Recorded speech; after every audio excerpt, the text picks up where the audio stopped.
আসসালামু আলাইকুম এভরিওয়ান, সকলে কেমন আছেন? আশা করি সকলে ভালো আছেন। আমরা আলহামদুলিল্লাহ আপনাদের দোয়া ভালোবাসা অনেক ভালো আছি। প্রতিদিনের না আজকে একটা ছোট্ট ব্লগ নিয়ে চলে আসলাম। আমাদের এটা দেখতে পাচ্ছেন পিছনে, এই রাস্তাটা আমাদের শুটিং স্পট। আর এই জায়গাটা হলো নামরির বিল নামে পরিচিত। এখান থেকে দূর দূরান্ত থেকে মানুষ আসে, আমাদের মতো অনেক ভাইয়েরা শুটিং করার জন্য আসে। আর দেখতে পাচ্ছেন আমার চেহারাটা অনেক বিশ্রী দেখা যাচ্ছে, কারণ এই মুহূর্তে শ্যুট করলাম। আর এখানে যে পরিমাণ ধুলাবালি, চেহারা ঠিক থাকার কথা না। আর আমরা এখানে শ্যুট করার পর সমস্ত ভাইয়েরা একটু রেস্ট নিচ্ছি। পাশাপাশি আমরা কিছুক্ষণ পরে আবার কিছু শ্যুট করব, তারপর আমরা হয়তো চলে যাব। তো আসলে চ্যানেলটার মূলত মালিক আমি না, আমাকে একজন দিয়েছে ভিডিও করার জন্য। এই যে এই মূল মালিক, আর এনার কমপক্ষে 20টা চ্যানেল। ভাই কি বলবো, চ্যানেল অনেক ভাই, আমার চ্যানেল লাগে না, আমাকে চ্যানেল লাগে না, উনি মানুষকে দান করে দেয়। কেউ যদি চ্যানেল লাগে অবশ্যই কমেন্ট বক্সে জানাবেন, নাম্বার দেবেন, উনি আপনাদেরকে একটা চ্যানেল পার করে দেবে বিকাশের মতো। না গাইস, আমার চ্যানেল না কিন্তু এটা।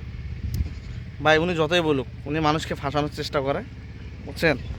আর বিষয়টা হলো ওই যে দেখতে পাচ্ছেন ছেলেপেলেরা মাছ ধরতেছে। আসলে মাছ ধরার দৃশ্যটাও মোটামুটি অনেক ভালো।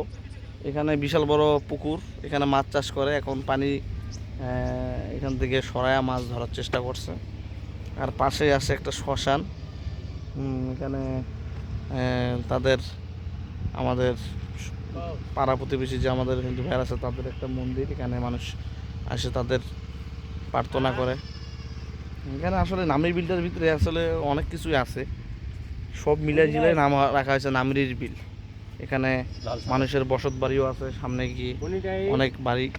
আর কিছুদিন পরে এই যে একটা লাল সাগর এক্সপ্রেস নামে একটা পার্কের মতো রূপান্তরিত হচ্ছে। যে হিটটা আপনারা দেখতে পাচ্ছেন, নদীটা দেখতে পাচ্ছেন, হিটের সাইড দিয়ে চতুর্থ সাইড দিয়ে থাকবে। আমি কি কালা? না, উনি আসলে কালা না, উনি নাইজেরিয়ান অস্টন্ডিস গেল সুদলিংবং গ্রুপের সভাপতির দায়িত্ব ও দেওয়া মাই হয়েছে না? গড, বড় ব্যথা লাগে রে, বড় ব্যথা।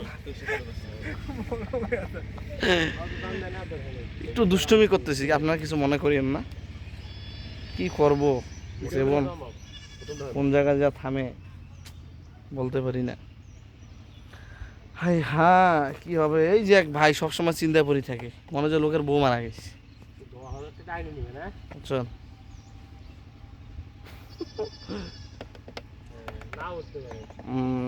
এই পুকুরে কিন্তু বিশাল বড় বড় মাছ আছে, বুঝছেন। কিছুদিন পরে তোলা হবে। যাদের লাগবে নামরি বলে চলে আসবেন, এখানে পাইকারি দামে স্বল্প মূল্যে মাছ পেয়ে যাবেন। তো কি ভাই ওইটা যে কয়দিন কোনো গল্প, ওইটা থেকে গল্প বানায় কষলাম।